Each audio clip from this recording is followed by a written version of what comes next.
দল মত ধর্ম বর্ণ নির্বিশেষে সকল মানুষের নিরাপদ সহাবস্থান যদি নিশ্চিত করতে হয়, তাহলে একটি নিরাপদ মানবিক রাষ্ট্র ও সমাজ প্রতিষ্ঠার জন্য বিশ্বে এখন পর্যন্ত গণতন্ত্রই একমাত্র উত্তম বিকল্প। অতএব গণতান্ত্রিক বিশ্বের রাষ্ট্র ও রাজনীতিতে গণতন্ত্র বিরোধী বিরোধী যারা, তারা অপশক্তি হিসাবে কিন্তু চিহ্নিত।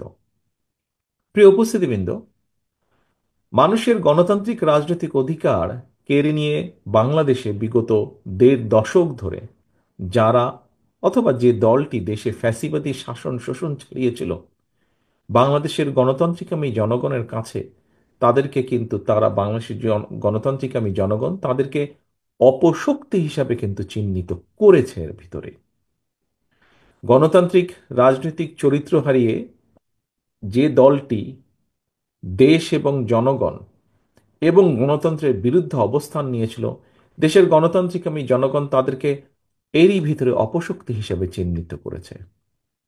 আমরা যদি ১৯৭১ সাল, ৭৫ সালের ৭ই নভেম্বর, ৯০ এবং সর্বশেষ ২০২৪ সালে বীর জনতার রক্তক্ষয়ী অভ্যুত্থানের যে ধারাবাহিকতা, দেশের গণতান্ত্রিকামী জনগণ বর্তমানে দুটি বিষয় সম্পূর্ণভাবে একমত।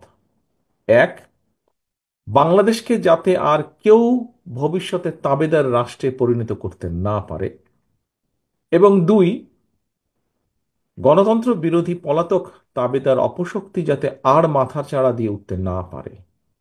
এই দুটো বিষয় কিন্তু বাংলাদেশের গণতান্ত্রিকামী জনগণ আর কোনো আপোষ মানতে রাজি নয়, আপোষ করতে রাজি নয়। একজন রাজনৈতিক কর্মী হিসাবে এটি আমি উপলব্ধি করি। প্রিয় উপস্থিতিবৃন্দ, বিএনপি সহ বাংলাদেশের পক্ষের প্রতিটি রাজনৈতিক দল জনগণের এই দাবির সঙ্গে সম্পূর্ণ একমত।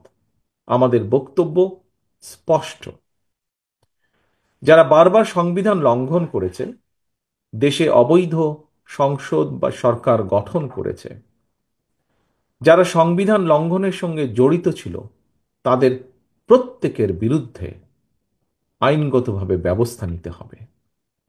দেশের জনগণ, সরকার এবং রাজনীতিতে কোনোভাবেই গুম, খুন, অপহরণ, দুর্নীতি, লুটপাট, টাকা পাচারকারী, বর্বর বন্দিশালা আয়নাঘরের প্রতিষ্ঠাতা, পতিত, পলাতক, পরাজিত, অপশক্তির পুনর্বাসন চায় না এই বাংলাদেশের মানুষ।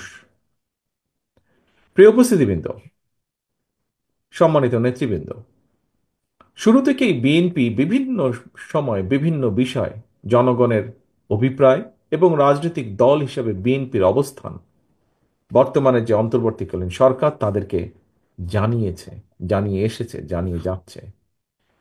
কিছু কিছু বিষয়ে সিদ্ধান্ত নেওয়ার ক্ষেত্রে আইনগত এবং রাজনৈতিক প্রক্রিয়া সম্পর্কেও জনসম্মুখে এবং সরকারের কাছে বিএনপির সুস্পষ্টভাবে মতামত তুলে ধরেছে।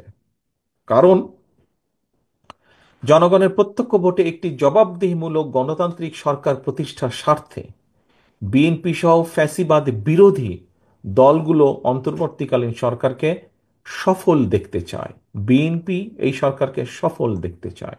তবে এখানে একটি কথা রয়ে গেছে, সরকারের কার্যক্রম সম্পর্কে যাতে জনগণের সামনে একটা স্বচ্ছ ধারণা থাকে, এ কারণেই কিন্তু বিএনপি প্রথম থেকেই অন্তর্বর্তীকালীন সরকারের কাছে তাদের একটি কর্ম পরিকল্পনার পথ নকশা ঘোষণার আহ্বান বারবার জানিয়ে আসছে।